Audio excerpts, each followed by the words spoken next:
You got to this dog guided you to this home, scratching on the door. It had been really ensuring that you were following it the whole way.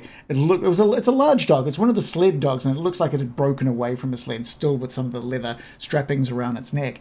And the door opens up, and the good-looking 30-something-year-old man standing in the doorway has got this big smile on his face, and it drops away from his face as he sees the dog. Dog rushes in past him, and he looks up at you and is like, "What's happened with Garret?" With everything that's going on in the Icewind Dale, and now this dog and this guy that is clearly its dog is. I told you it was going to be a bad segue. It's Getting dicey.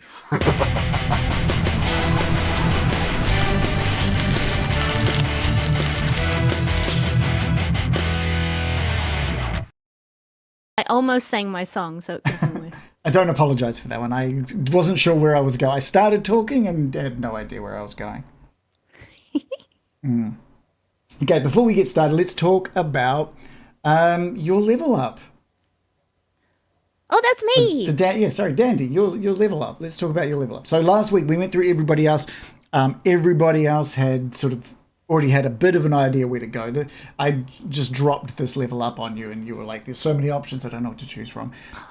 What did you end up going with?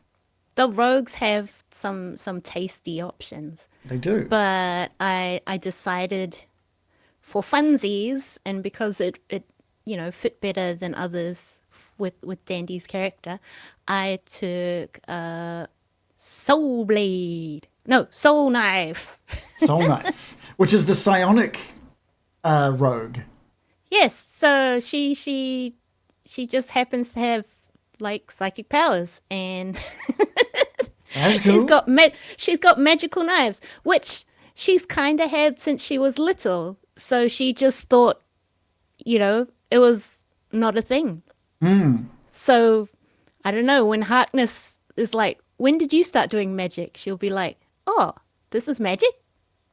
Really? I've been doing it since I was small. Are you sure?" No, Harkness doesn't know what magic is either. Oh, poor little Harkness. So let's go through it. You get psionic energy dice. Yes. So I get like a bunch of dice, twice my proficiency, and I use those for my psi whatnots, my little adjectives that I get from the Soul Knife subclass. Looks like, sorry, just scrolling through. So I have the psychic blades, which I mentioned before. Those ones, I'm going to say that they don't leave traces. And I've seen them described as shimmering, and some people describe them as invisible. So I'm doing it kind of in between. I'm going to say that it's like a long, sharpish knife shape, but imagine like the predator camouflage on it. So Nice. it's more like rippling. Yeah. You can see the shape, but it's like ripples in the air. That's pretty badass. Yeah, and they don't leave wounds. The damage Yeah. they do is completely psychic. So it's like everyone would see this blade shooting through this. Whoever's looking would see the blade flying from her hand, or even if she's slashing someone with it. But they won't. They'll feel it. They'll feel it cutting. They'll feel it into their skin. But there's no physical damage. It's all psychic. So I could be like, "Oh, look out, I'm going to stab you." And the guard's like, "Oh, no, don't stab me." And I'm like, "Oh," and he's actually getting stabbed. But no one else will know. It's very, very cool. So your energy die... That was a little darker than I meant it to be. I liked it. A short rest gives you back a single die, and a long rest brings them all back. So Yes, all back. Yeah. Oh, and another thing I can do is Psychic Whispers, which is basically I can choose up to 2 creatures who are able to speak. We don't even need to speak the same language, and we can communicate telepathically. It's pretty cool. Talk about knives. For a number of hours equal to the number rolled. So so you're part of it. You click Psychic Whispers and it'll roll something. Oh yeah, and sorry. Are you so for the number when of hours. So when you actually, I thought they just were expended, but of course you roll a psionic die. That's cool, and that gives you how many hours you can speak telepathically Yeah, for. so psychic whispers is anywhere between 1 and 6 hours of psychic communication, of me singing knives, knives, knives, knives, knives, while someone's trying to go to sleep. Okay, well, it says a creature can end the telepathic connection at any time, so they can just be like, Going into a tunnel, I'm sorry. yeah. So they can be like, I'm out, I'm done. You can receive and send messages between you, even if you're within a mile of each other. Yeah, so it's quite a while. It's pretty good. I like it. It's very cool. And then oh yeah, please. Sorry. No, sorry. please. I'm just getting excited for you. The last one is bolstered neck. So I've already got lucky footwork because Harangon, and that lets me roll an extra d4 if I fail a dexterity saving throw, which is great if I missed it by 1 or 2 points. But bolstered neck means I get that on anything I have a proficiency on. So skill or tool. And so if you fail an ability check using a skill or tool, you can just roll it and add that to your check. That's cool. Yeah, that's so great. if I roll it and it was I had to get a 15 and I got a 13, I can be I roll a d6 to try and make it. So It's come on. I want to see I want to hear how your psychic powers affects things when you roll that. I don't want it just to be I rolled it and now I pass. I want to be how did you use your psychic abilities to pass it? That's what I want to know. Because that's awesome. That's super cool. Is it going to be in a cartoon and you see the little rabbit about to fall down and then you see the little gong, gong, gong, gong, gong, the sonar waves. Yeah. And then she's like, oh, and comes back up again. Definitely. Definitely. That would be ideal. Okay, let's get some sounds of this area going. Wait, is that right? What's going on? Oh, and if you're typing, please do mute as well. We got a lot of typing last week, which is probably not going to sound great for whoever our poor podcast listeners. Okay, so yeah, we'll just do this one. This one sounds good. Where are my notes? Let's get back to my notes here. You've already been invited in. Okay, so the dog is still very active in the house. It's pacing and whimpering. It's obviously still feeling like it needs to take people out now. And you've been seated in their sort of living area. Garret and Keenan's living area. Keenan has given you each a hot drink, and hasn't had a chance to get exactly. It was all been quick. Invited you and set you up with a drink, sit you down, and now he's like, "Okay, so what's happened with Garret?" He's looking at you, the Goliath. He's looking at Harkness. Well, the funny story is, we don't actually know what happened, or even, well, truth be told, who Garret is. Oh, well, you brought our dog. Well, the dog brought us, really. Oh. But it sounds quite convenient that we're here, though. If the dog, I imagine there's usually a large amount of things attached to that dog. Well, yeah, Garrett's sled and the other dogs. Oh, no need to use technical terms. But yes, right. If he's not attached now, then, well, perhaps. I don't suppose. Sorry, do you know if Garret was recently? His services were engaged by a group of people. Yes, yeah. A few days ago, he was hired by a small group of people to lead them up the slopes of Calvin's Cairn.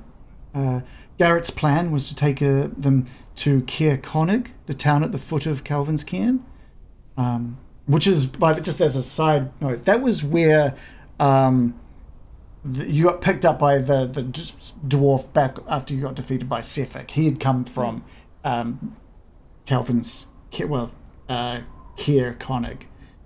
Anyway, so the plan was to go there, and then after they acquired all the climbing gear that they'd need from an outfitter there, he was going to lead them up the mountain. He took his 6 dogs and his sled, and Boy here was Garrett's favorite. Raised him from a pup. Boy would never leave his side, and there's something terrible's happened. I say, I don't suppose you think is Boy here likely to be able to find Garret if we were to set him loose? Yes, he might be able to. Is that something you're wanting to help me with? Well, we have a few days in which to potentially spend time. And how? Just remind me again how far away Conic is. Yes. So let's. She pulls out the map. It's basically north east of Kier Dinaval. So you'd basically head back through. If you got 2 ways to get there. Is you could just like do a direct line across the tundra, right? It might take a little bit longer. It's a bit more unknown, maybe potentially a little more dangerous. Or you could take the longer way, following the paths back to Bryn Shander, up to Kier Dinaval, and then carried on through to Kier Konig. So there's 2 different ways. If you were to take the long road, but the longer but safer road, it would probably take you maybe, it was 10 by foot, so maybe 4 or 5, about 6 hours by axe speed. And what's the speed of an unladen dog? Oh, well, they need to rest. That's right, quite regularly. useless. It would definitely increase the journey. That's for sure. I'm just trying to think. If Boy here is returned, let's say there was problem somewhere. Not saying there was, but let's say the problem was that Boy came undone and decided to return home, and we want to return him to Garret, who's fine, perhaps. But maybe, surely, hopefully. Anyway, Boy would have had to run from wherever he was to here. Which means it's less than 3 days, because he would have had to, or a day and a half, because he would have had to leave and then come back. And axe beaks are much quicker. Basically, depending on to get to Kier Konig, which is where the outfitters were, or are you look? It depends where you want to go, I guess. The 2 options are you could potentially head to Calvin's Cairn directly, and hope that this dog can find you there, or the other option is go to Kier Konig and sort of follow the path that Garret may have taken. My good fellows, what's your thoughts? Harkness, if I may. Absolutely. And while Harkness has been chatting to Keegan, he's been doing that thing that you do with dogs. You're like, hey, doggy, hey, doggy. Meantime, Winston has sort of been nearby, but not super close to the dog. And you'll see Tobias just nod back to Winston and be like, all right, I'll give it a try. And then, since he's level 3 like a bowler... Like an absolute boss. Tobias is going to hold his amulet and be like, by the Crimson Oath, woof woof, and cast Speak with Animals to talk to the dog. Okay. What are you saying to the dog? Hello, John, by the way. Thanks for joining us. So, like he's been communicating with Winston in his own way, he'll do a similar sort of thing, talking to the boy dog, and be like, woof woof woof woof woof woof woof woof, which other people can hear, but translated means, are you healthy? Is your master healthy? Where is he? Sure. The dog does that thing where he's just like, tilts its head, its ears go up as it's realizing that it can understand you. It lets you know that it's, I'm so tired. I'm just going to put on my Scooby-Doo voice.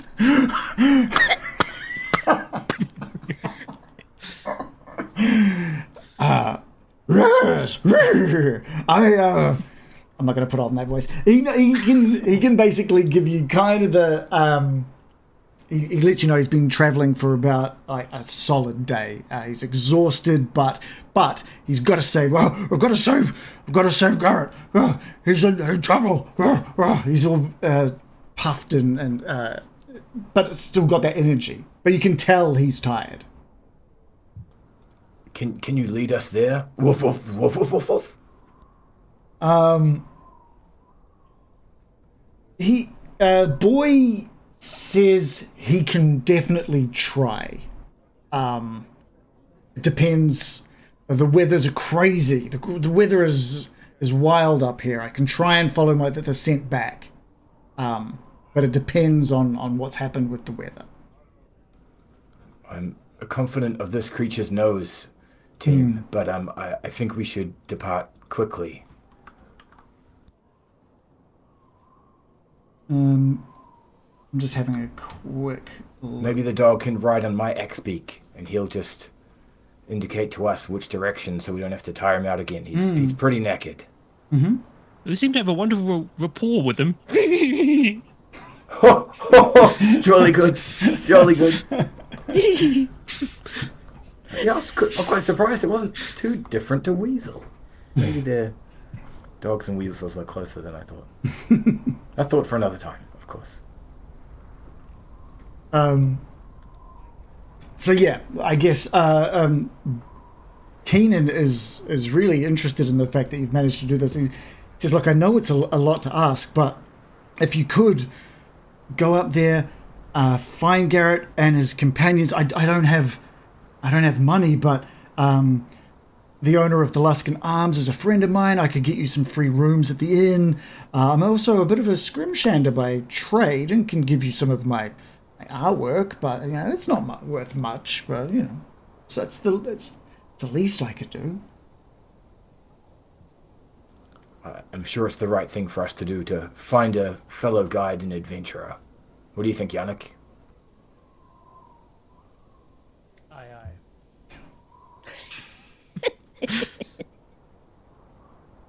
All right, shall we head off? Dandy, are you keen to go?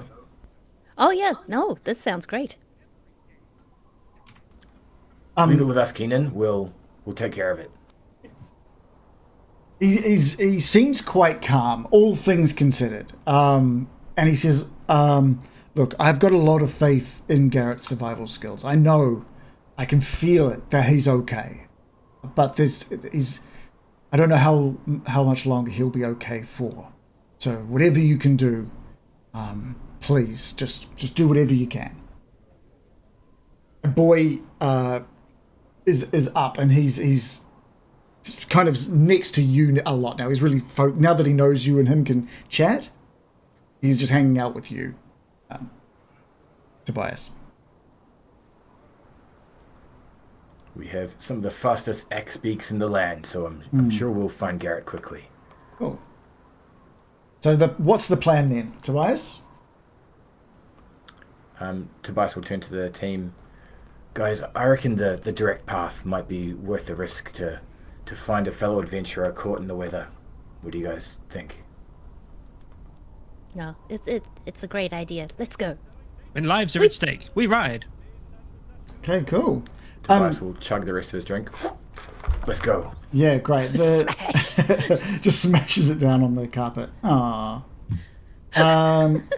Let me put you guys on the map just so we can take a look at where we are, where we're going. So if we take a look, we're currently located in Targos.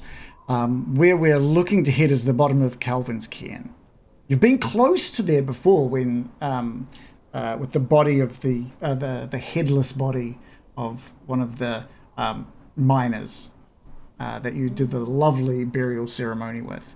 You've also been at Cair Dinaval, just below it to the right, and then there was Cair Connig, which is where the Garret took the group to get outfitted, ready to go.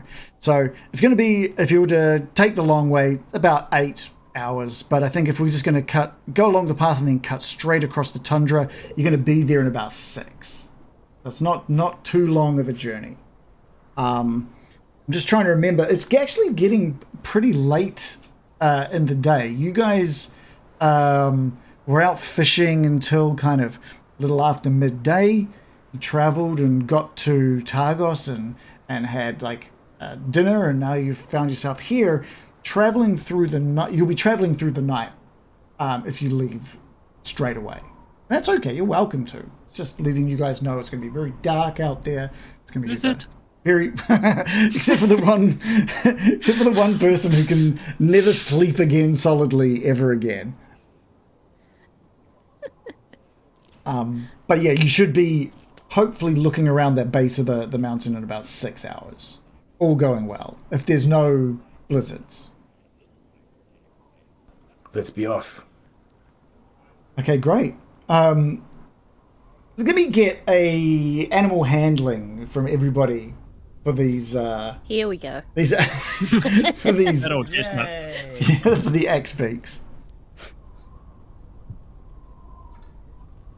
Yannick rolls a 10. You're a little quiet there, John. You might need to get your microphone a bit closer if you can. Dandelion rolls 18 for her baby duster. Harkness rolled a 1 for a total of 3. By 17 for 17. Yeah, awesome. I think Dandy and Tobias, I think this is going to be the last animal handling roll you guys need to roll for a wee while. The amount of time that you're putting in with these axe beaks is really starting to have them warm to you a bit more. Yannick, everything's fine with your axe beak, but still a little bit of restraint there. But you managed to get onto it. It's probably going to require a little more work to make sure that this one is doing what you want it to do. Harkness, this one is still just like, every time you get close, it like flinches back from flashbacks of that headbutt. And every time, no matter which side you're on, it kind of flinches and moves away a little bit. There's going to definitely need a little more time with this one. Even getting on it is hard because it tries to move away to the end of its rope that it's been like tied to wherever it's tied to. We'll get there, Tauntaun. We'll get there. But right now, would you stand still for just a moment, please? And soon enough you roll off. So Tobias, what are you doing with this dog? It's a big dog. It's a sled dog. Tobias is going to put it up on his front saddle, I guess. That's on the the word. front of the axe beak. Yeah. And speaking to animals only lasts for 10 minutes. So Okay. he's going to try and like sit him on the axe beak and try and figure out a code between like straight ahead, right, left. So that when his voice runs out, he can be like nod, nod, or like nod, nod, nod, nod. Yeah, okay. So that as they travel, we'll still know what's up. Yeah. Okay, that's cool. All right, follow me, everybody. Boy will lead the way with the nose. Cool. You head off into the darkness, except for Harkness, who goes into the light, I guess, thanks to his amazing eyes. But the rest of you, you are traveling in the dark. So what kind of light are you taking with you so you can see? By the Crimson Oath, light! And Tobias will use light cantrip on his sword. Okay, cool. Dandy? I think I've got... Have I got like a little lantern somewhere? You tell me. Sorry. I'm just... Would you like a handkerchief, Dandy? rushing. Would that be enough for riding? Well, it's magical light. So it does glow out to like a distance of 20 feet at like max brightness, and then sort of dim light out to 20 further feet. So yeah, I mean, that's kind of, you get like 10 meters worth of visibility in front of you. Okay, cool. I'll have the magic hanky again. Thank you very much. Okay, great. Wicko, MBI.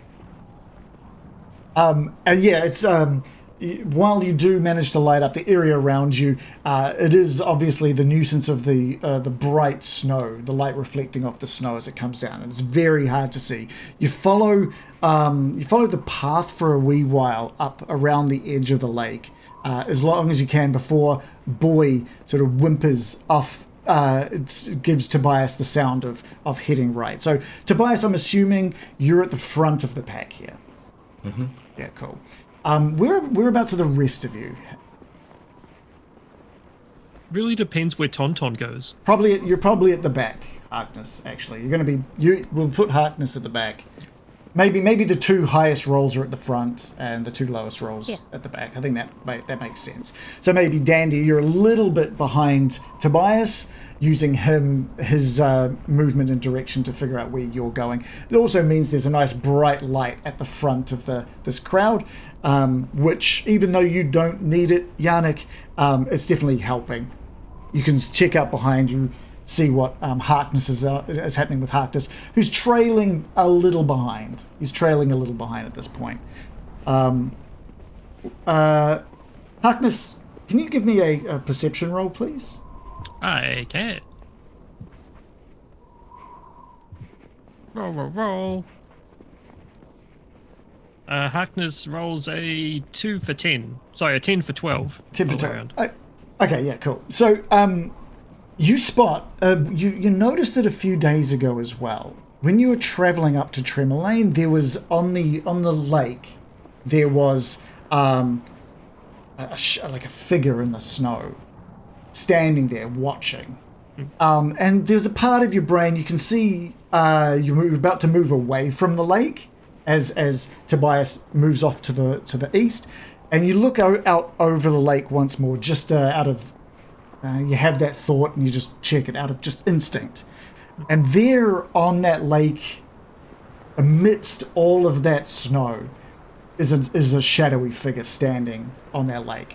She's like, well, this shadow, it's a feminine shadow. I think I mentioned that last time as well. Feminine form is maybe like 80 to 100 foot away, and the snow is moving past in front of it, and it's very hard to see, but you're making it out.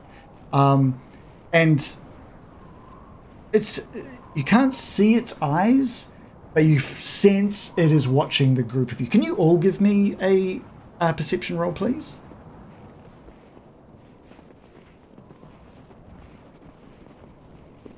Tobias rolls 4 for a total of 6. Oh Yeah, dear, that rolls Dandelion 14, has. 16. Sorry, What did Dandelion Dandelion? had a total of 8. Okay. And Yannick, total of 16. Okay, cool. So Yannick, you see this as well. Maybe it's in one of the moments where you're checking on Harkness, but Harkness is looking out over the lake, and you follow his gaze over and you see this shadow. I don't know, Harkness, Yannick, do you guys stop? Do you continue moving? What do you do? Yeah, Harkness is definitely slowing down, like, because this person disappeared last time. He's not sure if they need help. He's gonna throw out a quick little little firebolt just past the other two to try and get their attention. Okay. I assume they're a bit out of earshot. Yeah. Um, Tobias, Dandy, you see this firebolt like zip past and hit the snow in front of you. Whoa, hey! Whoa! Tobias will bring his axe beak around and try and calm Boy down, and he'll hold his sword up. To battle! Harkness, we're coming for you! And he'll trot up. it's when they're close enough. It's that I think it's that person from before. And you all take a look now. Again, you're all seeing this shadowy figure out on the lake surface. The snow being pushed past with the wind.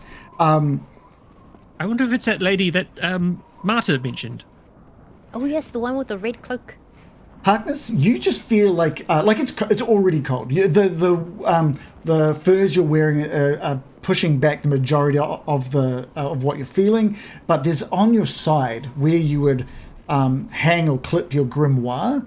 That part is just starting to get just cold. There's like extra burst of cold coming from there.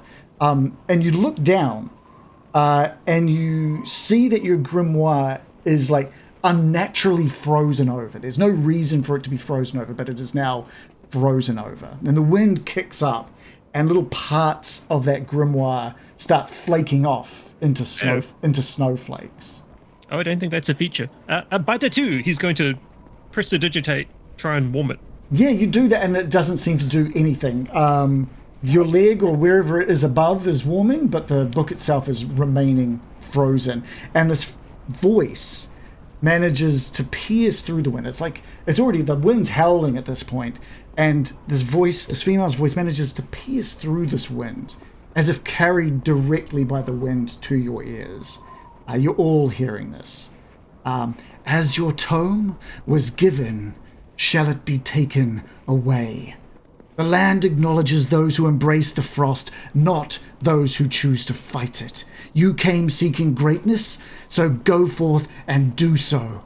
Harkness, become my champion. And as the wind whips up again and the snow blocks the sight of this shadowy figure for a moment, and as it calms down, it's gone. But in that same burst of wind, you look down and your grimoire is just flickering off into snowflakes, the wind carrying it away, dissolving it completely. Harkness is going to try and process this for a minute, and then he's just going to say, but my mittens was in there. Oh no! No, Mittens, no! Mittens! And nothing Mittens! happens. Nothing happens. Oh. Even Dandy, who was like flipping Mittens, is kind of like, oh, actually, that's a bit sad. Harkness takes his hand and puts it over his heart and says, Biter 2, and tries to warm it. Does that work without your grimoire? That the spell works, but it does not warm his heart with his lack of mittens. Oh. Harkness, what had just happened?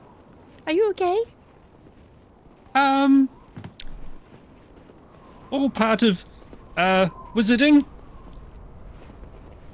Perfectly normal. It just means that I have returned my book to the library. Okay. Man, those are some harsh late fees. Are you alright? Someone else must have reserved it. Okay.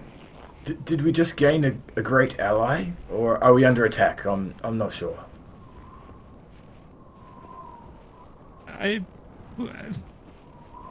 We've lost the mittens.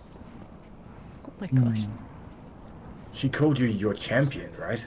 Is this being someone you recognize? I'm not beyond seeing. Well, I assume it was her on the lake last time. The only times Harkness has seen this figure is the same 2 times you lot have as well.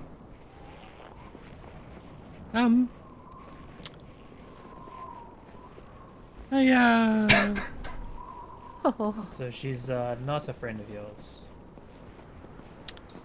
Well, we don't know that yet. But I don't know actually.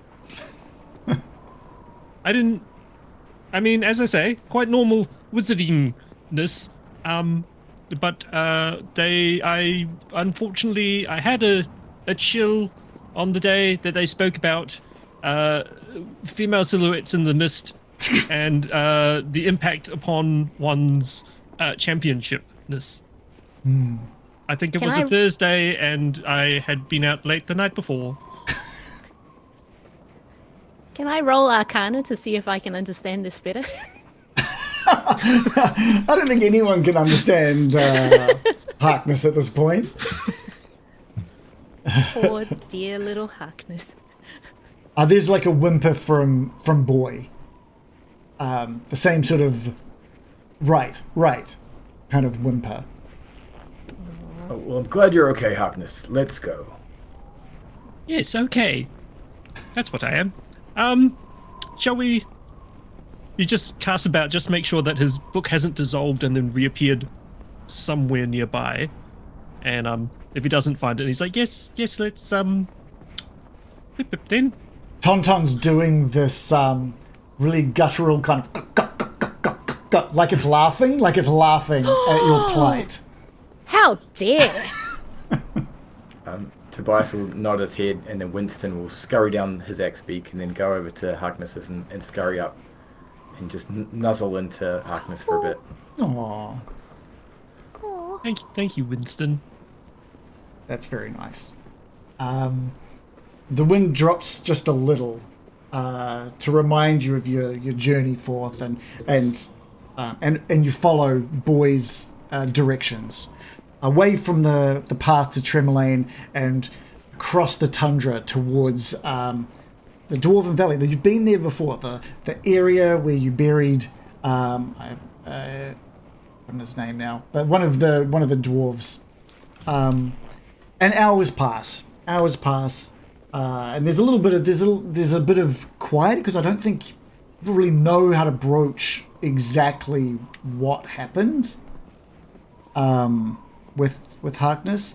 And then there's just like Tobias, you at the front leading the front. There's this weird sort of like a miniature whirlwind of snow about 30 feet in front of you. It's just this, it's only maybe a couple of feet tall, and it's just spinning around, whipping up a lot of snow on this little snowdrift. And as you get close, appearing up out of it is this small creature. It's probably only about 1.5 feet tall. It's wearing what looks like a bunch of straw over its head. It almost looks just like hay with a couple of legs and arms. And it's got a little painted white and red mask. And its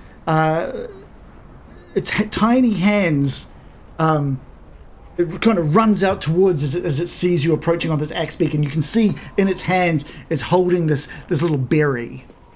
And it's like stops and is doing these little kind of weird little dances with its feet as it's holding up this berry in front of you.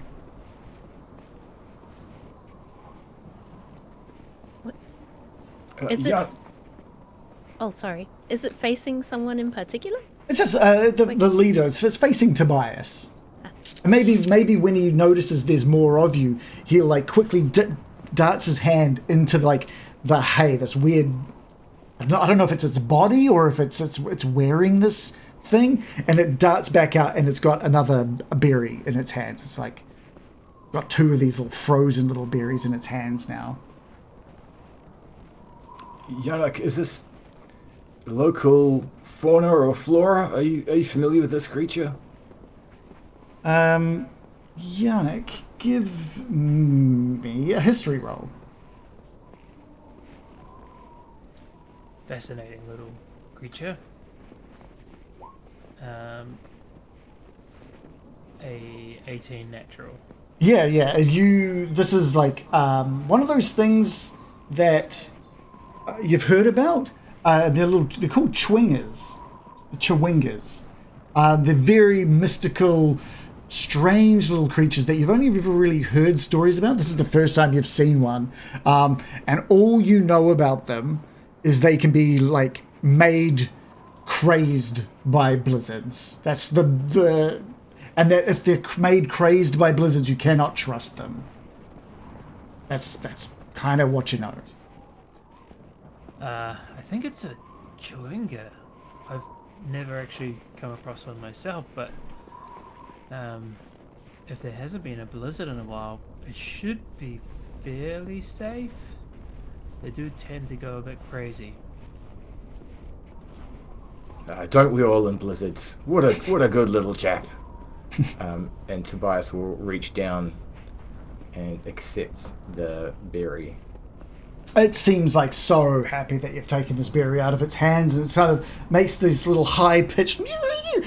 His arms are like flailing around, and he's continuing his little dance as this like another little whirlwind of snow comes up around him, and before it gets a real chance to fully cover him up, you see him quickly like dig a little hole in the snow and bury himself in the snow, like he's gone. It's like, and then the whirlwind disappears. He's gone.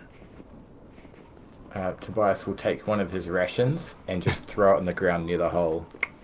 Oh, Just in case he comes back, another day. a little spindly hand just goes, "Poosh," and just like grabs it real fast. You found yourselves with 2 frozen berries. You don't know what kind of berry they are. They are just 2 frozen berries. A few of us have 2 frozen berries right now. It's so cold. After another hour of traveling, you pass through the Dwarven Valley.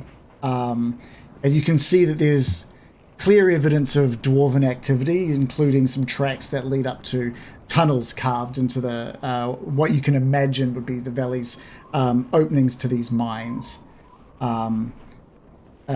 This area is, as you know, is home to a lot of these shield dwarves, and they don't really venture out very often. And unfortunately, you have met some of the one of the dead of this group. If you needed to, this would be your last chance, maybe, to stop and get some rest. Maybe with these dwarves if you want, or you can just continue following Boy's Nose, who seems to have been guiding you pretty well up to this point.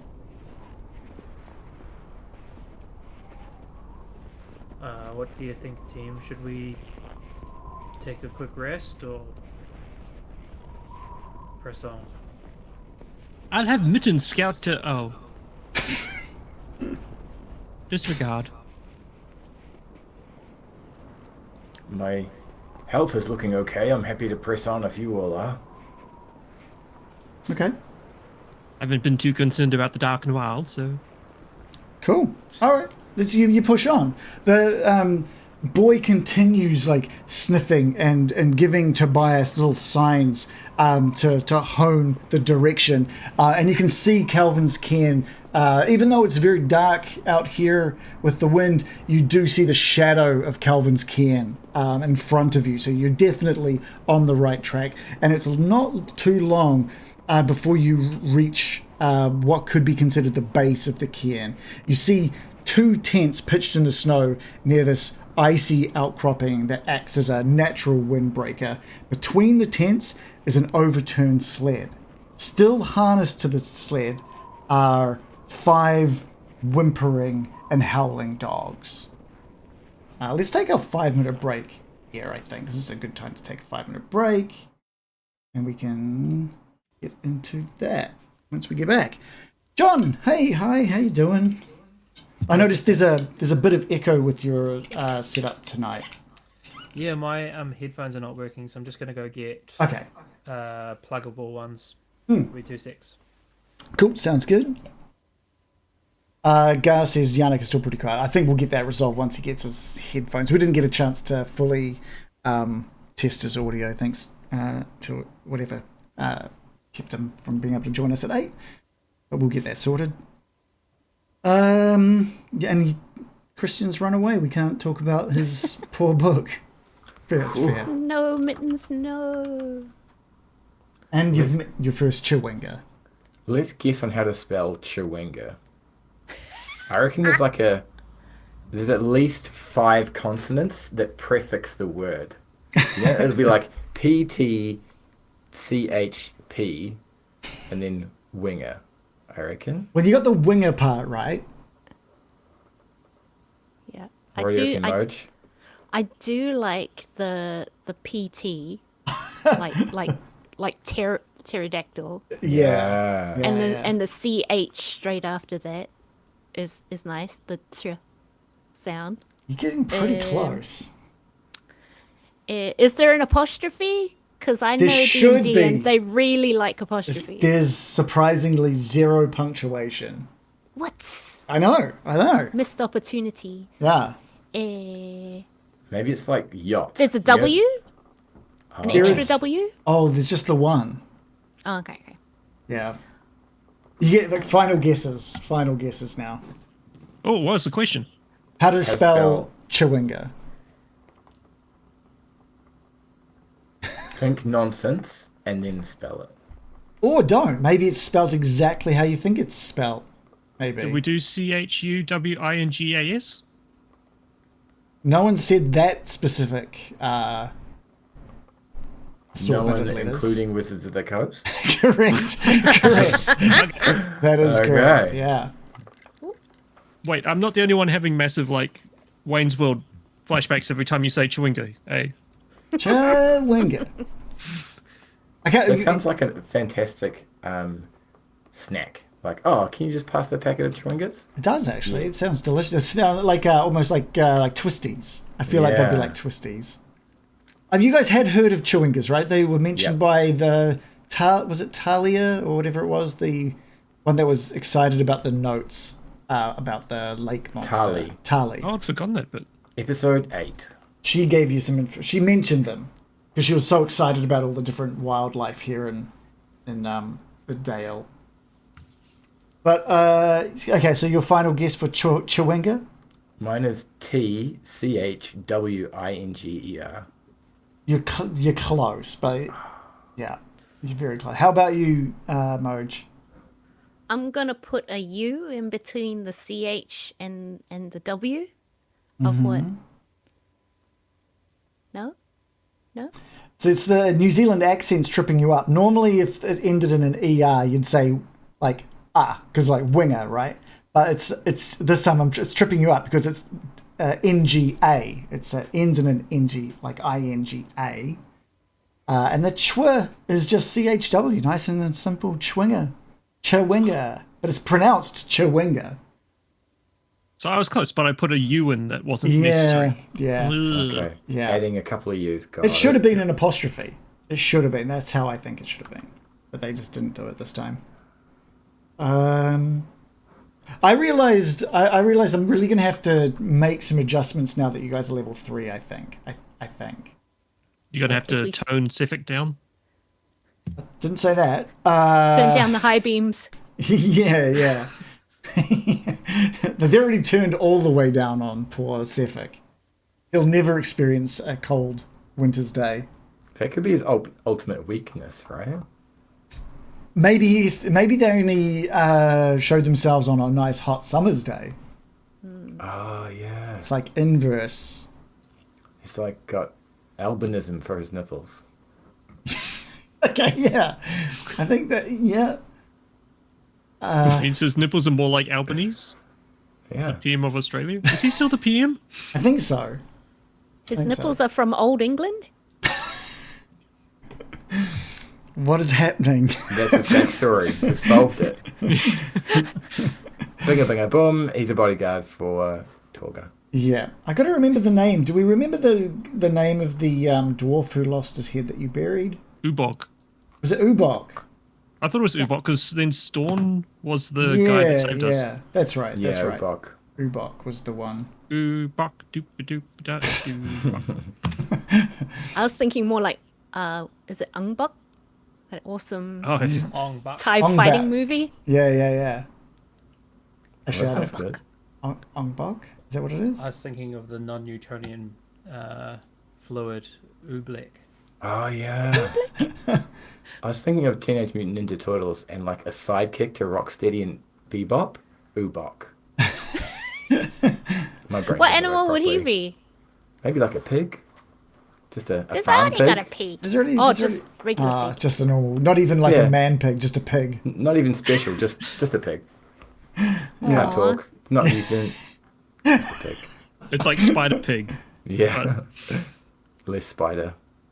And just pig. Mm. John, do you think is your audio all sorted? You're good now? I should be okay. Okay, cool. Hopefully that's not. Yeah, I'm not hearing any reverb now. You're still a bit quiet though. I don't know Up if you're. my gain. Yeah, give that a boost. Could be the beard in the way. Could be. The sound muffling qualities of all that luxuriant hair. Yeah, you got to be really tempted to not wear that because the weather's already getting hot. Yeah, you know what? The most annoying part about it is actually how itchy this bit is. It's not the heat. Right. It's not the heat. It's the scratchiness. The style Right. makes up for the heat easily. Oh, easily. We've got. Okay, all Too right. much heat, but it's hot. No. Just so I'm aware, how is everyone doing with inspiration? Who's got? Who doesn't? Do I have any? Because I got to remember to like remind people when if they fail rolls. I got to be like, Dude, I don't even have a familiar anymore, let alone inspiration. It's too sad. I love how sad you are about that. It's so He was a good familiar. My running gag. No. Now I'm going to have to make Tonton my favorite pet. He's not going to like that. Well, no. Gar in the chat says justice for mittens. Yeah. All right. Are we keen to get back in? Now that you've found yourself at this. Maybe you know what? Let's get some sounds, and then I'll give you a fancy new map. Just to, I turned Sirenscape on before, and then your voice went all crazy, and your videos sped up, and it was very peculiar for me. That is weird. I don't know if I Can can I do just it double again. check can I just double check my volume's okay? I'm having to boost you a lot. I've got you set at like 500%. That's how quiet you are. I'll max it out. Is that any better? Yeah, I think that's a bit better. I've still got you and bumped I'll- quite a bit. I'm not sure. It's real close now. Yeah. I don't know. It seems to. I don't know. It's quieter today than it was last week, but we'll sort it out. Weird. Yeah. Okay. Sound. That sound, video sound. is magic for deleting it, though. Oh, yeah. Did a real good job of like. good. Like you moved, and then it was like ninja vanish. It's too good. Sounded Like I good can't now. hold my weapon up because it just disappears it if it's anywhere apart from directly in front of my face. You say that, and it was just like perfect the whole time. I had it like over here, and it was just like, it's not going to do it now, is it? Yeah. The audio that keeps Classic. it there. Your audio sounding really good now, so that's good. Okay, All cool. right. I'm going to put you guys on a new map. This is a pretty cool map. I'm excited to share this Guys, one I think we should run away. We're on a new map. Bip, bip. All right. Oh, I've got the snow, but no map. Oh gosh, is it doing this thing? I keep. I can see it. I had this on the lake as well. I didn't want to tell you, but I couldn't see the lake.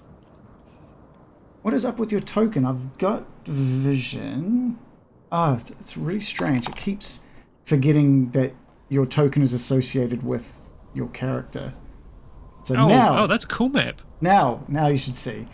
I've placed. I'm getting like Donkey Kong vibes from this. Oh, Dan, more concerned about the Yeti in the area. you've spoiled it. You've spoiled it for me. The barrels are about to come down the hill. Is this where we smash the whole can? The Hulkian? Just start bashing through walls. Yeah. Oh, yeah. can smash. It's the brand new Donkey Kong.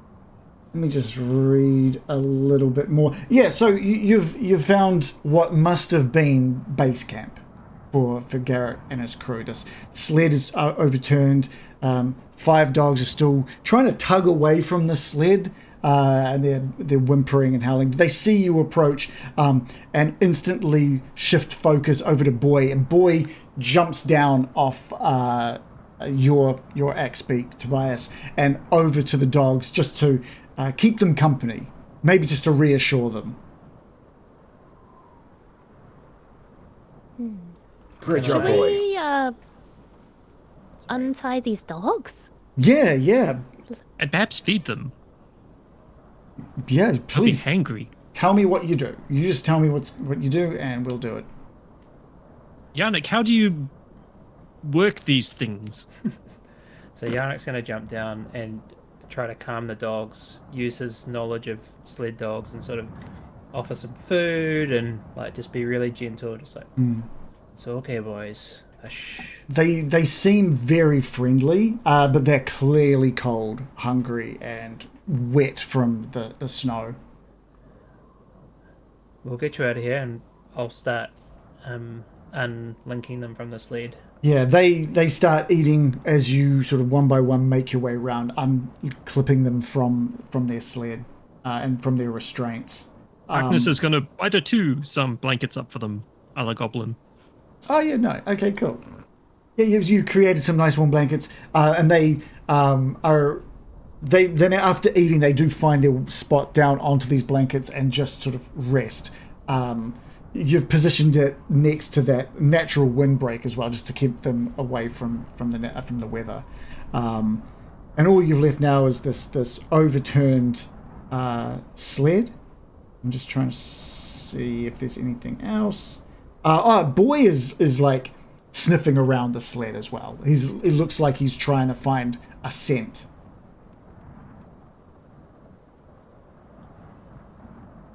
What is it, boy? Tobias, can you have a little chat with your friend and ask him if he's got a lead on where Garret might be? Good idea. And Tobias will woof, but not magically woof. And be like, oh, woof, woof, woof, woof, woof. Where's he gone? Woof, woof. Your owner, woof, woof. And just see if Boy gets the general idea. Give me animal handling. Oh, let's go. We'll go with advantage since you have created a bit of a bond. Yeah, I'll roll again with the old clickety of the button. First roll was 16 natty for 16, and likewise the second one, consistency.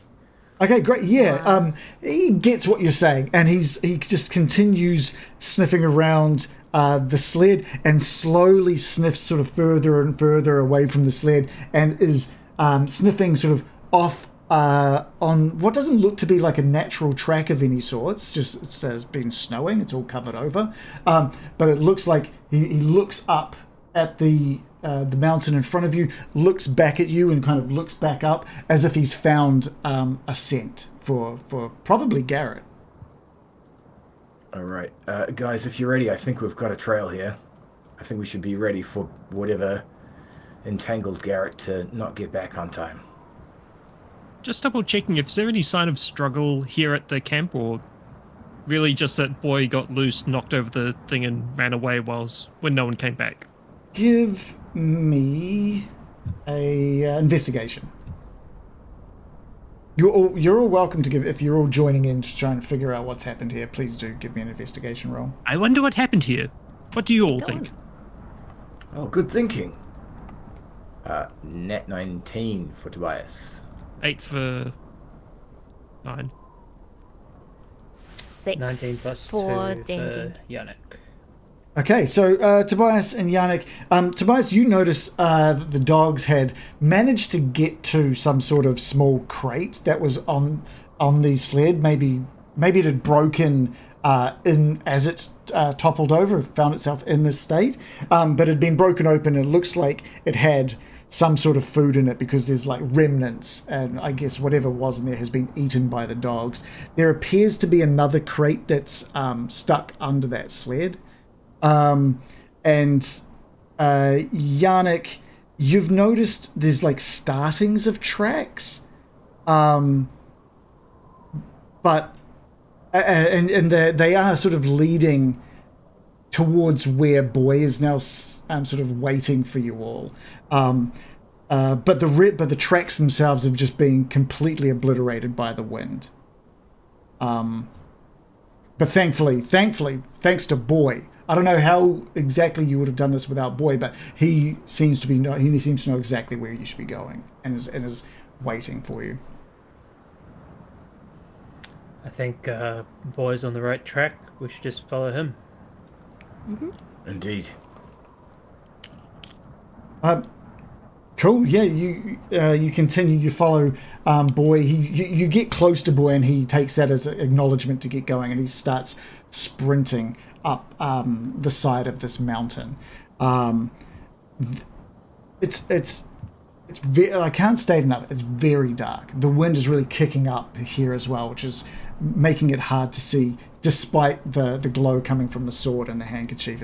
It's very, very treacherous, and you can hear the howling wind, blowing snow, and the slippery ice making this climb rather treacherous.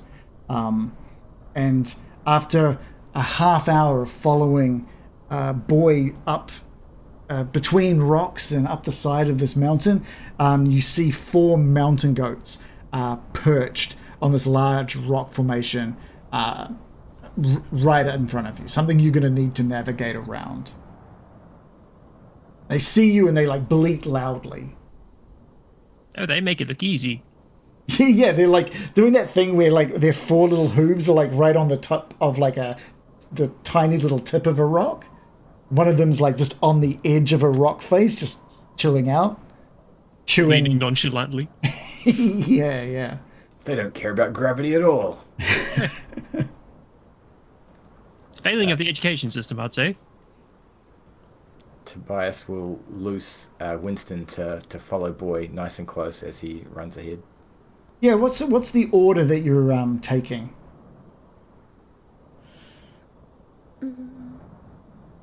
Tobias will lead the way. If Tobias is behind the dog, then Dandy will go next. Okay. Agnes and Yannick, is there just I think this seems to work. same as the sort of the travelling order that you took, via X Speaks? Hackness can see over everyone in front, so There's the vision looks good. By the way, there's no way the X Speaks are going to be able to do this part of the journey, so they've been left down at base camp as well. Hopefully they don't eat the dogs. Yeah. It's a little hard. It's a little hard without climbing gear. It is making this a little more perilous than especially when you bring your foot down on a piece of melted snow that is now iced over, and you find your foot like slipping. You're like, gosh, we'd only had like some kind of crampons or something that would have made this easier. You've got ropes if you need it, but that's kind of it. The gloves you've got on your hands aren't exactly climbing gloves. You've got these snowshoes on, which are definitely not climbing boots. Every step up here is proving to be more difficult and take just that little bit longer. As you move, we should probably invest in some climbing gear after this. as you make your way, Indeed. you get closer to where those goats are, and they just watch you the entire time, sort of like chewing slowly and bleating loudly as you make your way past. But they don't seem to pose any sort of threat.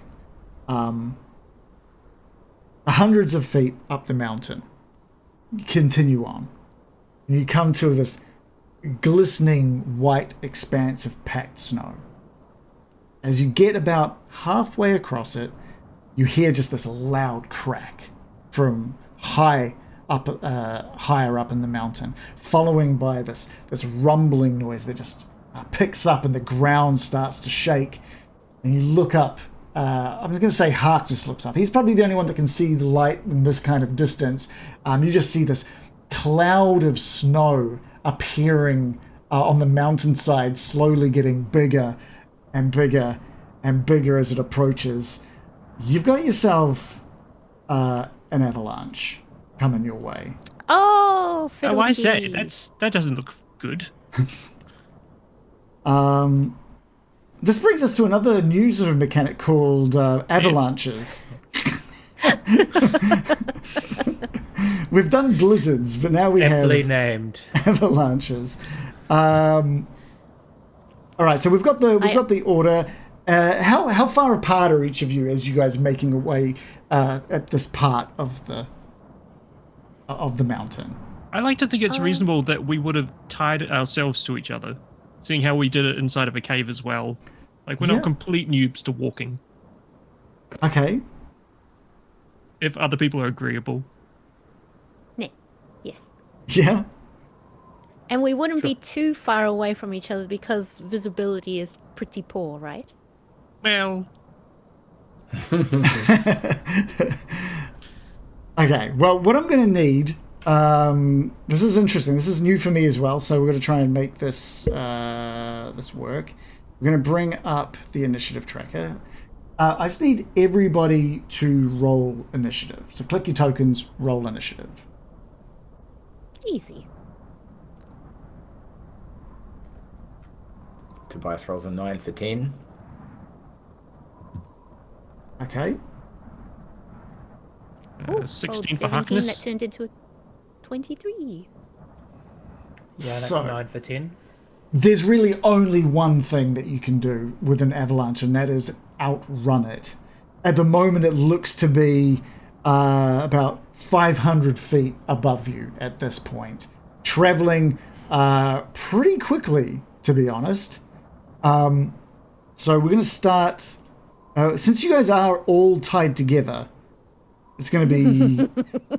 And we've got a 23, a 16, a 10, and a 10, which is good because the avalanche moves on a 10 count as well. So there's... What we're going to do is we're going to assume that with the size of this avalanche, you guys need to get at least 100 foot of distance before it gets to you. So what are we doing at the top of the order, Dandy? What are you ordering everybody to do? Scarper. Are there caves that we can run to? Is there like a outcrop of rock that we can shelter behind? The only way to avoid this avalanche is to outrun this avalanche. You look for rocks, and there are rocks, but then you look at the angle that this thing is coming down at you from. Sorry, guys. No other way. We just gotta hoof it. Let's go. Cool. So are you just because like you're at a point where let's say you look up this thing, it looks to be about 500 feet away. You look down and there's like 1,000-foot drop. You guys have traveled up quite a bit of this mountain at this point. You look up, you look down, you look back to them like, ah! What's everyone's speed? Who's the slowest? I guess is what we're probably gonna have to, since you're all tied together. I'm 30 feet. Can dash 60 30. feet. 35. I'm also 30. All right, so it looks like everyone will be traveling at 30. So, right, so you can dash. You can all dash if you want to dash. You could possibly, if you want to stop and try and magic your way out of it, you could also try that. If you've got something that I'm just not thinking of, please. I'm just thinking your only way out is to run. So please, if you've got something else that you think might work, do speak up. I don't think I can Furious. prestidigitate us out of this. Yeah, where's Mittens when you need him? Where is Mittens? Can I try something? Yes. I would like to just let me double check that I can do it while moving. I just want to check the casting time on Tremor Sense. Okay. Tremor Sense. Yeah, it's a bonus action. Okay. Can I cast Tremor Sense? Mm-hmm. And what I would like to figure out is, obviously, I'll figure out the direction of the avalanche, which largely we can see.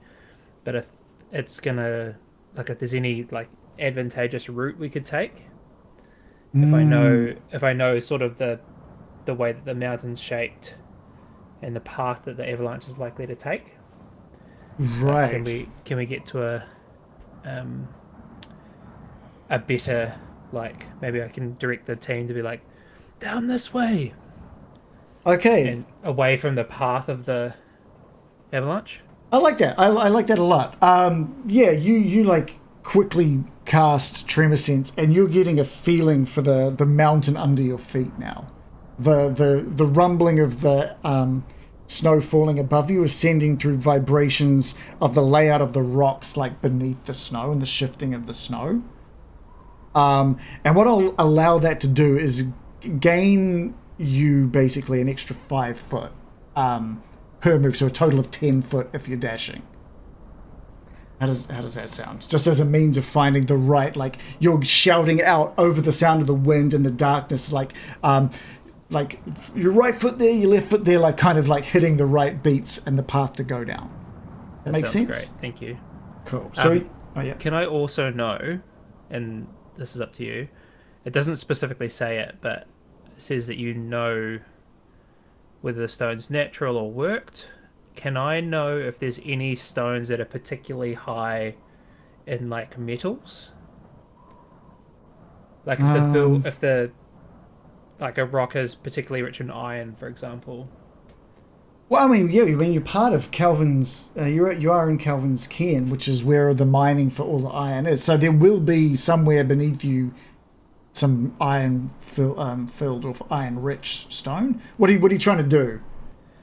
Well, if the avalanche gets really close, and there's a particularly ferrous stone, I want to cast heat metal on it Oh, okay. and try to Oof. melt away some of the avalanche.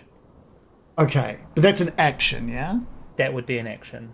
Okay, so this But round. I wouldn't do it like now. Sure, when- okay. When the avalanche is 500 feet or whatever distance away, it would have to be like a. Yeah, we're very much in a paused moment right now, but Harkness, that thing is like coming quick. Like you think the snow could be on you within 6 seconds. That's the fear. If you're not don't take fast, long. yeah. So you run. Everyone is dashing. You're running about 70 foot total, right? Dashing through that snow. Yeah, you're running. Dandelion, Harkness, Tobias, Yannick, you're all sprinting. Yannick's calling out for where you should be heading. You're getting a little bit of that extra sort of speed going. Dandy, I guess you've got extra. You've got a hop if you need it. If you needed it, but you are tied. You are tied to I am everyone, tied. which could make it quite hard. But maybe you'd get an extra foot out of everybody if you really pushed that jump. You get 70 feet, and then the snow, as you're running, just easily halves the distance from you. Easily, Right. as you're moving. It moves on the 10 and on the 0.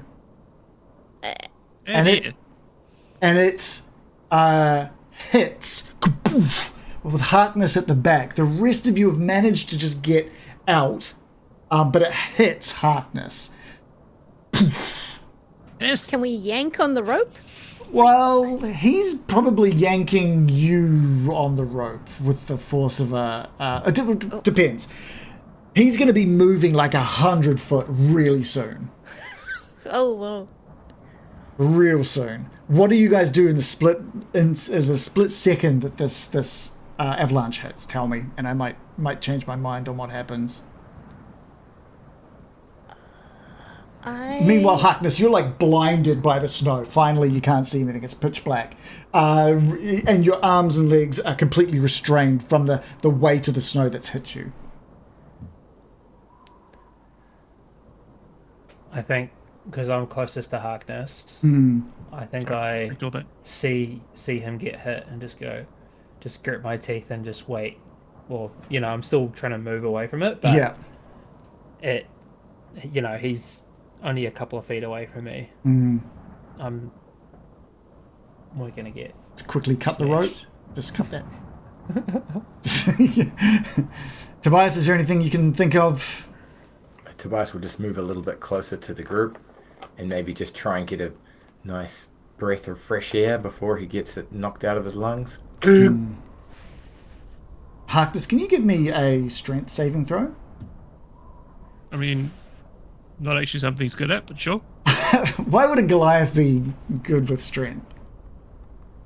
You got to have More something. brain strong. Brain good.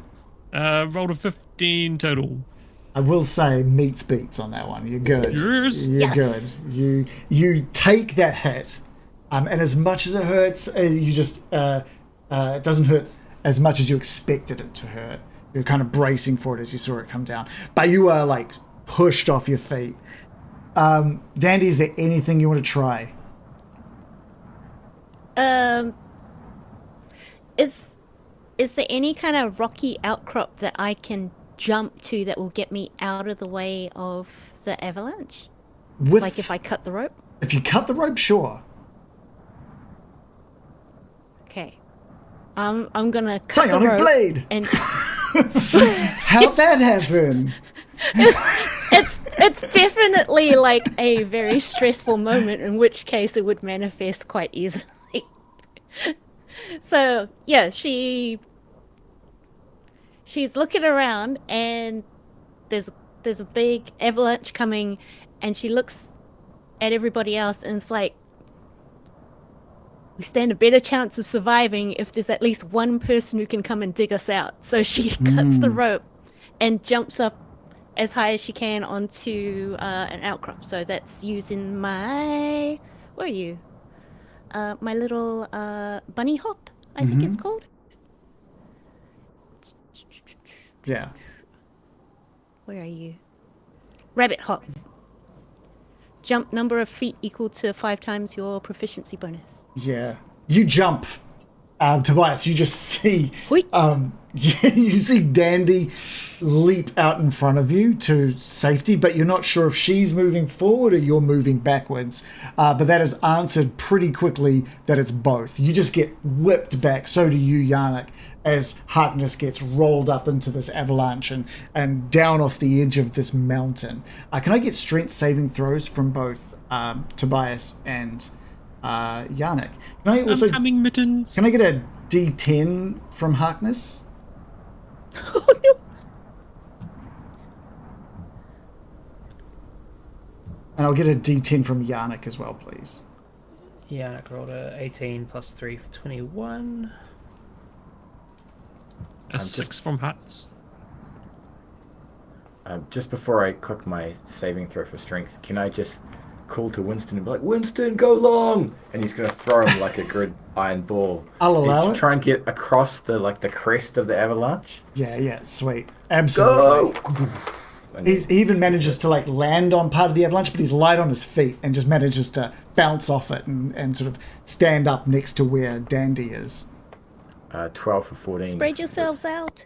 Can I get a D10 from you as well, Tobias? So, Harkness, you rolled a 6, and so did Yannick, actually. You both take 3 bludgeoning damage as you're, pounded down into different parts of this mountain. Thankfully, there's a lot of snow cushioning each hit, so you're not, cracking down on any rocks. Tobias takes 4 bludgeoning damage, having failed that saving throw. All you can do from above, Dandy, is watch this avalanche roll down this hill and slowly, peter out and stop maybe 600 feet below you. Oh, no. Can I see, ropes or any signs where the guys might be? All of the... so Yannick, Tobias, and Harkness, you're all completely blinded and restrained. Oh, it's finally dark. And this is cold. You've now got snow directly inside parts of your fur, on your face. It's in your sleeves and stuff now. We'll keep the turn order. So we'll start with Dandy. You're looking down. Right. You can see a little bit of the rope hanging out the back, out the top. You can see where it's going down into the massive snow. Awesome. Just on the off chance that he can understand, I'm going to say, Winston, find Tobias. And then she's going to run down, grab the rope, and gonna use... It's like I said, it's 500 feet down. You can only move 30 foot okay. a turn, unless you're dashing. And I don't know if you should be dashing down a cliff face. You can if you want to try it. Oh, down a cliff face. Yeah, let's try it. Has the avalanche has stopped, right? It's kind of spread out now. Yeah, it's got to its natural finishing point and spread out down a chunk of the mountain. There's another drop down, another 500 foot, just on the other edge of where it's stopped. Yeah. So the rope that I can see, who's it going to be attached to? Or is it just a piece of rope? Well, it would be probably, you're assuming it's still attached to either, probably all 3 of them, but that end is either the one that was attached to you, so it's behind you was oh wait, actually, I'm trying to remember. Yeah, I was in between Tobias and the other 2, so... Oh my gosh, you're right, sorry, I completely So flubbed. Tobias is basically free. Tobias is actually free as well. There was both Tobias and Dandy that survived it thanks to Dandy cutting. So it's just Yannick and Harkness. So rewind your damage there as well, Tobias. Thank you. So yeah, you're looking down with Tobias at the avalanche. Okay, question. If I use my where is it? Sorry. My newfound psychic ability.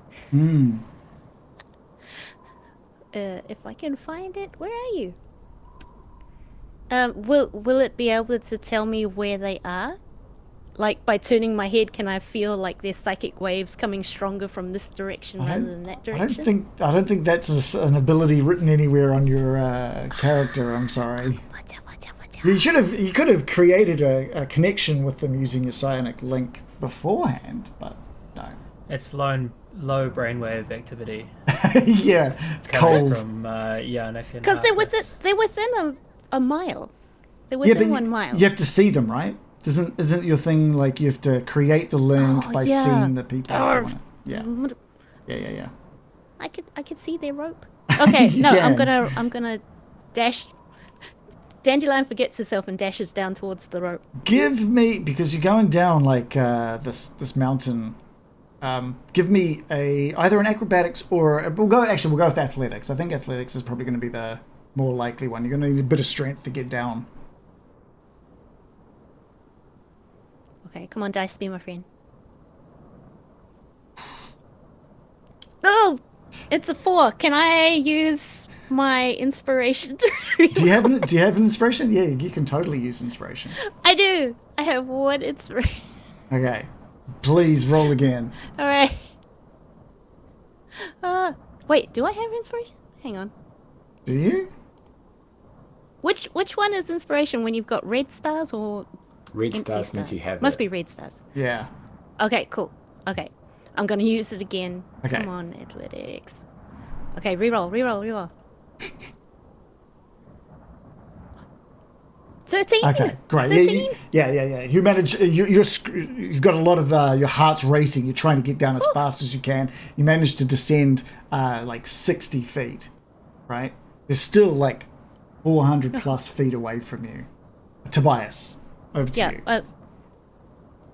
Oh, sorry, Harkness is next. Harkness, you find yourself completely covered. You can try and dig yourself free if you give me an athletics check, or if there's Is something else Harkness you want to do. completely restrained, or can he like move hands a little bit, like bit of a wiggle? You are considered. What are you trying to do?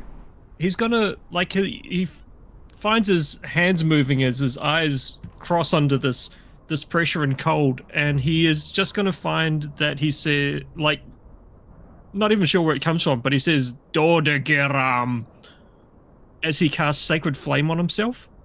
Okay. Because you need to use your mouth. I'm trying to figure out like how packed into the snow you are. Yeah, that's what I mean. I think I'm gonna if you want to do, I think anything, because you are considered a restrained, so you can't use your hands until you use a successful athletics check. Okay, in that case, I'll do the athletics check to try and wiggle himself free. Cool. Because I will say, just succeeding this once doesn't mean you're free.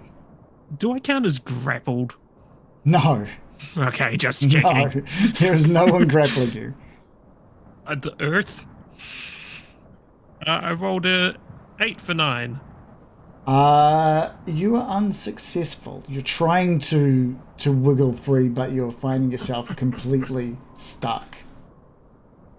Tobias. So Tobias will whip his eyes around and just confirm that he can see Dandy first. Yeah. Dandy had sort of like leapt off in front of you, and you're seeing she's. She's just and runs past you and starts making herself down. You look over the edge and see her making her way down this cliff. She's about 60 feet away from you. Winston, where are you? Wherever you want him to be. Okay, cool. So Winston will run up to Tobias. Go long! And he'll throw Winston down the mountain towards where he thinks Yannick and Harkness is. And then run 30 feet to try and catch up with him. You want to drop him 500 feet? Is it like a slope? Like he's like throwing him down the slope? Not like a drop, like like it's a pretty steep drop. So It's not the kind of thing you can just walk down. Not a weasel chucking slope. You can chuck him, but he'll take 50 d6 damage. Oh, okay. No, Winston, that's a terrible idea. And by the way, so will you if you fall. Okay. Winston will run down the slope at 30 feet and see if he can catch up to Dandy. Did you want to dash at all, or are you happy just to go half speed? Or normal speed, I should say. Just normal speed. All right. I'm not going to get you to roll athletics. You're taking it a bit more slowly and carefully. We got this, Dandy! Is there any action or bonus action you wanted to take? Good idea, Winston. By the Crimson Oath, firebolt! And he'll shoot a firebolt at the snow in front of him where he thinks his friends might be. Okay. Yippee! The AC for the pile of ice is very low. Nice. So you do manage to like hit that, and it does. You can see like the rope sticking out. Are you aiming for where that rope is, or a little to the side? Like, where are you aiming? My thinking is near enough to where they are to melt the snow above them, so they can sort of dig their way out. Yeah. Okay. Cool. Firebolt damage. Yeah, cool. It hits and melts a chunk of this, and it sort of like starts running off the surface of that mound of snow. Yannick, the same from you. I'm going to need an athletics check if you're wanting to try and dig yourself free. Yep. I would like to try to dig myself free. With my tremor sense active, is there any like advantageous route to get through the snow? I'm trying to remember exactly what is the descriptor for tremor sense. Let me paste it for you.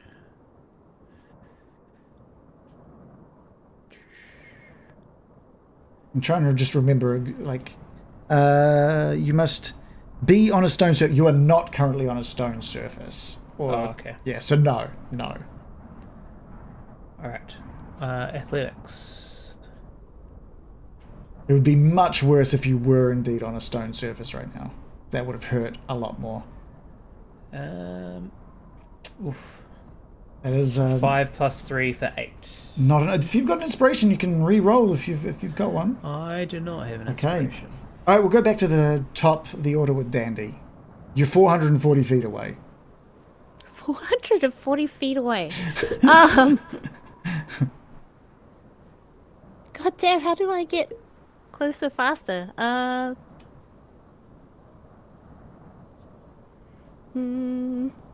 no. Oops, sorry. And my sheet's on the fritz. She's just gonna be calling out to them whilst madly trying to make it down to where they are again. Are you going to continue at that pace you're moving before? Am I? How much do I trust in my lucky footwork? Yeah. You know what? Yeah, I'm gonna carry on. Give me another athletics, please. Another athletics. Come on. 7. 7. How much am I having to? What do I have to make? You'd really want another 3. Really wanted that 3. Can I use what is it? Where is it gone? Psychic snowshoes? One of my new Yeah, it was called things. neck or Yes, side bolstered neck. Yes, you totally can. So I use one of my die and add it to the 7. Yeah. So it's a D6, Yeah. I believe. Give us a roll of a D6. Good luck. Come on, D6. Come on, D6. That's Are what you rolling? Yeah, it rolled. Oh, it got a 3. That is a meets beats. You managed to get down another 60. It's horrible. But you have gotten to a point where like the next 60 feet looks pretty a lot easier. Right? So the next is going to be much easier. Harkness, we're back to you. Harkness again is going to try and wriggle to give himself some movement, but you know what? Harkness is quite lucky, so he's just going to get advantage using his lucky trait. Okay. So athletics with advantage. Oh, a 20, a natural 20. Okay. Well, I'll count that. I will count that as well. Actually, not. That wasn't a nat 20. It was a 19 No, plus unnatural. 1. Oh, Yes, unnatural. Okay. unfortunately. All right. I'll just count that as a single success. So this time you managed to get. You've started just like with your feet and hands, just tried to like get any kind of movement. And as soon as there's a little bit of movement with your hand, you're able to start like digging up with your hands just to get some snow loose. You're able to clear out a little bit of a hole from like above you and just push a bit of that snow off to the side. So you're in a good. I'd even say you're available for a bonus action if you had one. Do I have one? I'm not sure. I'm super full of bonus actions. What one was that? Is that a bonus action or is that a action? No, one action. No. Okay. In that case, nothing. Cool. Back to you, Tobias. You've also noticed like Boy is standing 30 feet above you on the edge looking down. He seems to be really interested in finding a way down to help as well, but he's being a bit more cautious. He's also very tired. Thankfully, a little less so thanks to the chilling out he did on your axe beak. We'll be right back, Boy. And Tobias will make it to the pile of snow that he fireballed, because he realized his fireball only goes 120 feet, so it didn't hit where he wanted it to be. But he's like, you know what? If that was in the right direction, that would have been good. But he keeps running. Yeah. And he makes it another 30 feet. Just going nice and slow. Tactically. I would say, like, with normally when you're aiming at something across horizontally, 120 feet would be like when gravity kicks in and drops it down into the ground. But you're aiming down the hill. I'm still going to allow that it hit, like, the snow at the snow mound beneath you. Okay, in that case, then Tobias will be like, yeah, I've thought this through. If I angle just a little bit and just up, he shouldn't, like when you're using a Nerf gun, you're just like, might as well get a bit of extra range. Firebolt! And the Crimson Oath kicks in a little mote of flame out of his hand, and he manages to hit the ground. Okay, cool. It's the same. It hits, another part of it melts, and just from the very right edge of it, you can see like the bottom of a snowshoe. Winston, we know which way to go now, mate. Yannick, you can feel like a little extra movement in one of your feet. I focus on that feeling and try to wriggle free through that. Cool. Give me an athletics with outlet. Advantage, since you're focusing on that foot. Advantage. Come on, athletics. Total of 16, Yeah. 13 plus 3. You do the same. You start wiggling your foot around, and you find that up to about your shin now seems to be like quite free and moving around, and you're using that to start like digging snow away from your other foot as well. And you're realizing that it's falling back onto you, and you'd lost a little bit of a sense of where you were, but you're basically, it seems like you might be like head first down in the snow. But Tobias, you see Yannick doing this now. You're just seeing these feet trying to kick out the snow from them. You as well, Dandelion, you're seeing that too. I'm not going to play through every single round of coming down this hill because it's going to take another 8 turns, I think. So what we'll do is while Dandelion and Tobias are making their way down, we're just going to focus on Harkness and Yannick. So Harkness, do you want to give me another athletics check? Yeah, but first of all, can I circle back? If he's got his hands free and Yes. and a bit of room around his mouth, and words will come unbidden as like his eyes cross effectively and he can see his own nose. And he will say, Dordageram, and cast a sacred flame on himself. So what is Sacred Flame? That is, I sent to the chat, a flame-like radiance descends on a creature I can see. So you looked at your nose. I like that. You target must succeed on a dex save or take 1d8 radiant damage. No benefit for half or 3/4 cover on the save. So you're trying to damage yourself. but also have a flame-like radiance descend on exactly where I am. Yeah, but also... Oh, he's got plenty of health. Okay, give me a D8. Yeah, because there's no way he can dodge this. Yeah, you're not gonna cast it and then try and dodge it. So 1d8. Oop. 4. Wait, but it's not fire damage you take. It's just radiant damage. So it's basically just light damage. It's basically a flare fired from the sky into where he is that the other two can see. Okay. So you're not trying to burn yourself, like try to heat yourself up or anything. I thought that you were trying to. Okay, cool. Yeah. So you take 4 damage as you cast radiant damage onto yourself, and Tobias and Dandy, as you're making your way down, just see a selection of like lower down, closer to the edge of that precipice, like glowing underneath the snow now. Oh my gosh. Yannick, can I get one more, or if you've got something else you'd like to do, either a strength. No, I'm going to keep on trying to dig myself out. Cool.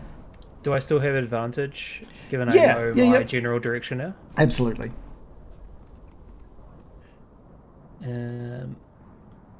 Double 12s. Oh, it's no good. Like you're trying to figure it. Maybe you're a little bit confused, but you start digging in a sort of wrong direction, or you're just not getting as free as you thought. What we'll do is we'll expedite this up. It takes about another minute or so before Dandelion reaches the bottom. She's been like using her Harrigan wiles to make sure she can land in all the right spots. There are moments where she like slips on some ice, steadies herself, and continues scrabbling down, whereas Tobias is taking a much slower. It's probably going to take another couple of minutes before Tobias gets to the bottom.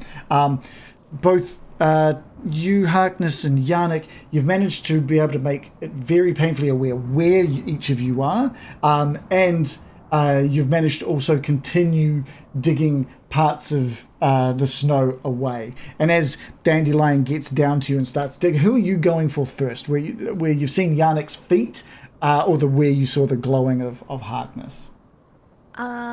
Harkness was closer to the edge, right? So Yeah. maybe I'll just go over there and try and dig him out. Just furious rabbit digging. Yeah, okay, cool. And he definitely looks like the one who's made the least progress. Maybe because he's lit that flare. Like he's like, they'll do the rest. Like maybe he's has he stopped trying to dig and like someone. He would still keep doing it, but there's like I've done my part. Yeah, yeah. He's digging, but it's kind of he's cold. It's a little half-assed. How dare anyone make him dig? But you meet them. You're both digging, and you manage to pull away a bunch of the snow and reveal this glowing version of Harkness that's kind of like blinding in the dark. There's like all around you at this point. Tobias, it takes another minute for you to get down as you watch Dandy scrabbling to get Harkness out, and you head straight for the feet of Yannick, and you start pulling as Yannick is like trying to push the snow in front of him, almost like a reverse breaststroke back out of the snow. And both Harkness and Yannick are now free of this avalanche. They're wet from the snow. They're almost exhausted. If they'd been in there for any longer, I think some very negative side effects probably would have kicked in for them. But the good rolls, the swift movement of Dandy have meant that you guys are probably saved from a much harder night on the mountain. Oh my gosh. And you look back up. It's Harkness. You look up the mountain. The whole area is glowing now thanks to your radiance. But you can see Boy 500 feet up, kind of just like looking down, pacing sort of back and forth.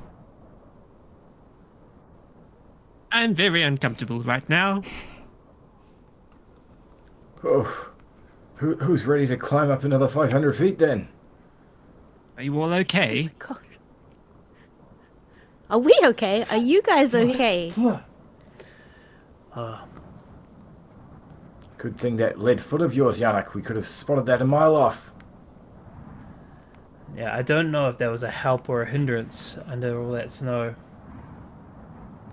Is that a natural phenomenon, you think, or is there some magic at play?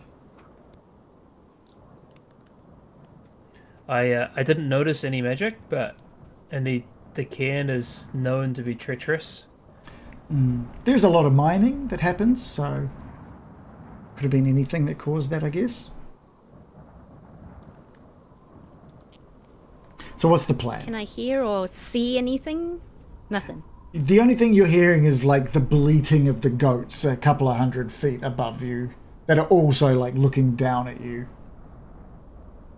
The culprits. How big are these goats? They're just mountain goats, you know. They're like meter, 1.2 meters, couple of feet, 3 feet, something like that. Okay. They're just mountain goats. You can punch them if you want. I don't mind. Like, How are their nipples? Are they good guys or bad guys? I hate to say, but I'm awfully cold, and I know that we should find young Garret or old Garret. I'm not sure we established that, but I must say, chilly. What are we like halfway up? Are we like 3/4 of the way up? What's the so your tokens are very much indicative of where you are on the mountain. So the base camp was down here. It's about another 500 foot below you. The avalanche sort of kicked off 500 feet above you. And the mountain goats were around this kind of area. Maybe if you found your way back on the track, you'd be there pretty swiftly.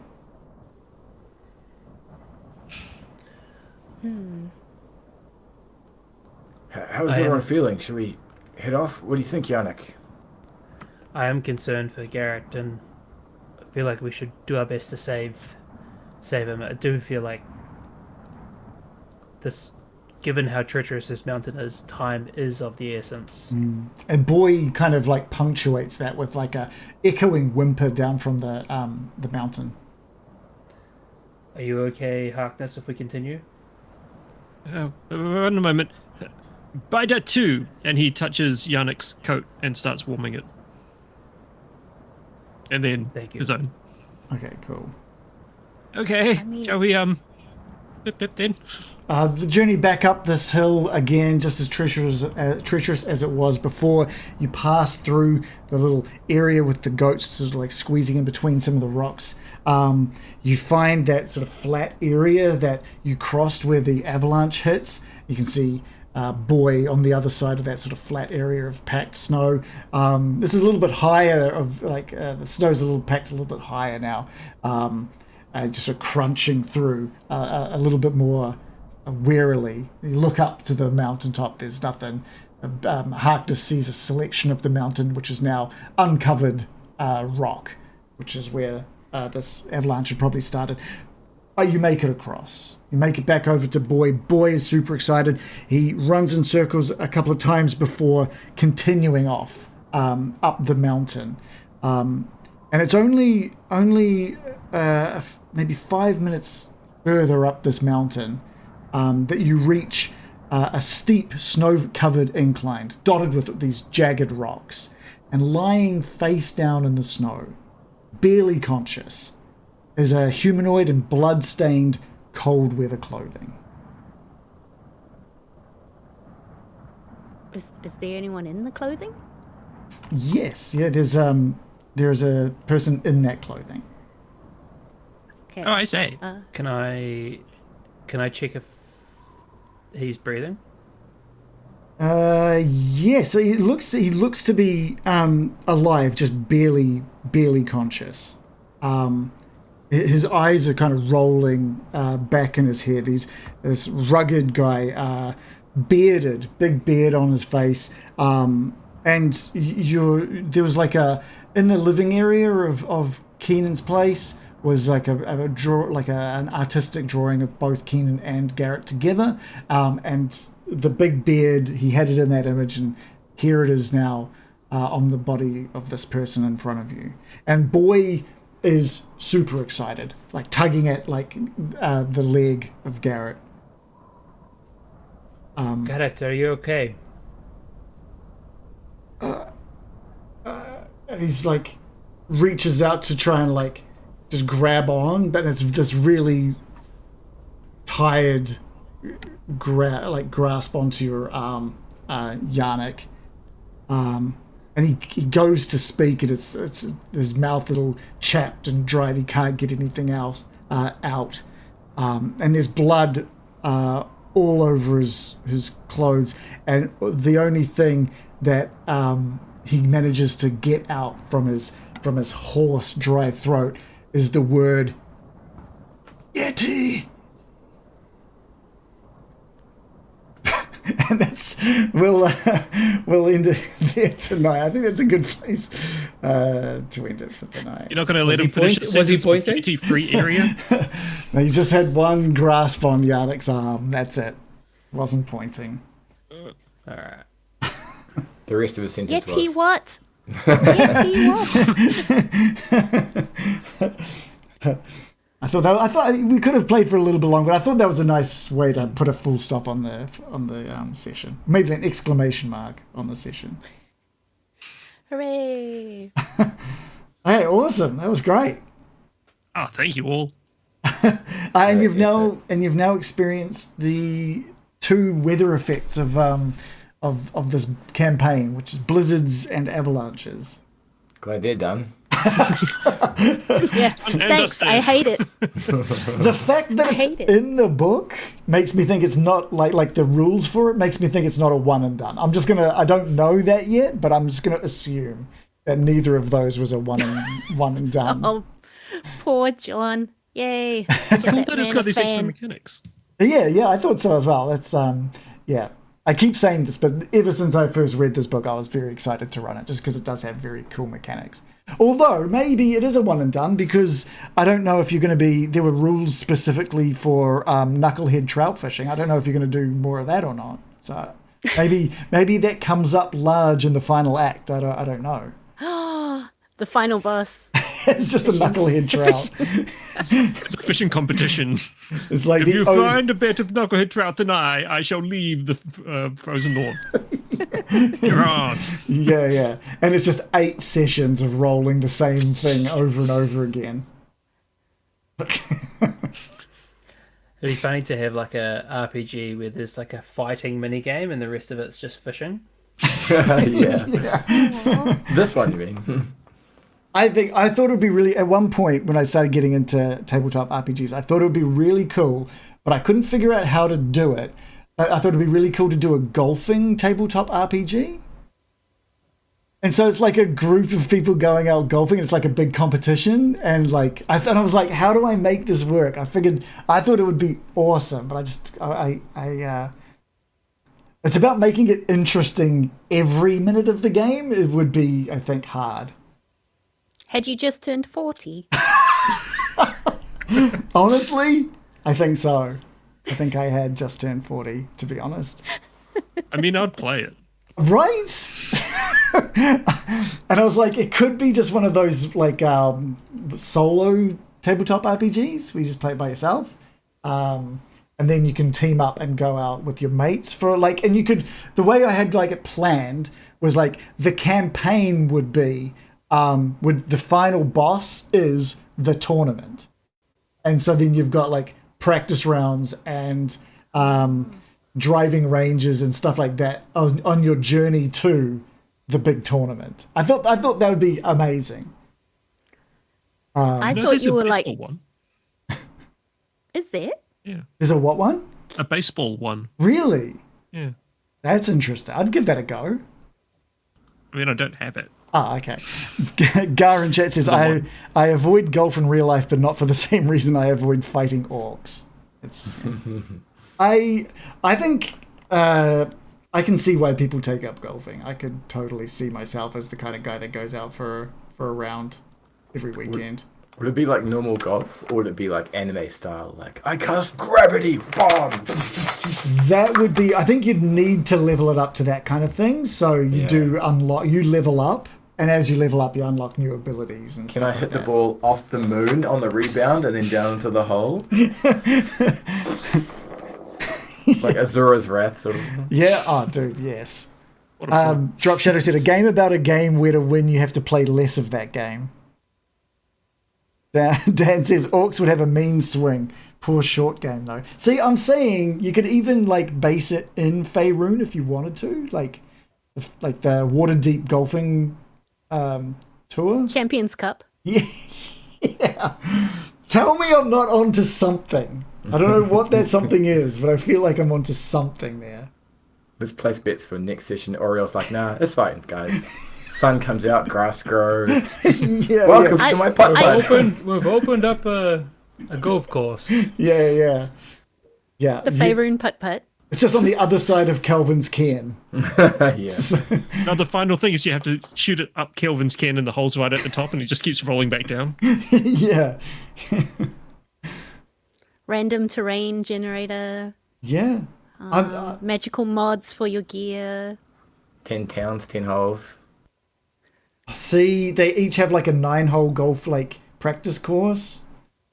I'm saying, guys, So I feel like strength is like driving power. Dex is like chipping ability. Intelligence is putting. yeah. I mean, you throw in charisma just for the sake of charisma. You still have to have That's charisma. style. Charisma is how you sink the putt. Yeah, Like, do you do it in such a way where you feel good about like just and it's like giving it a fist pump? how well you can like quiet the crowd if they're being rowdy. Yeah. And that affects your backswing. Yeah. You could have the 10 towns each have a single hole that you've got to master. You got to master each town's like hole. Gym boss. Yeah. Straight out of Pokemon. They're perfect. I see you chose a driver. I chose a Oh, and each anti-driver. Each It's town super would have effective. their champion as well. And yeah, hell yeah. Dan did repeat what I said as soon as I said it, I knew someone was going to take that a certain way. Master each town's hole. Yeah. Yeah. Tiger Woods could be a Harangon or a tiger person. Is there a tiger person? Tiger Yes. I think Tiger I Gone? feel like there is, but I've probably just been seeing too many furry-based D&D characters to really... It's the Tabaxi would be, I guess, a Yeah. tiger character. Mr. Woods. Tabaxi's a cat, right? So a tiger's a cat, so you Yes. have a tiger-based... Yes. Yeah. A striped tabaxi. Yeah. Yeah. So I really want to make it at some point. I'll figure something out and I'll potter away on it at some point. It'd be fun. Did you finish Keeper of Caldera?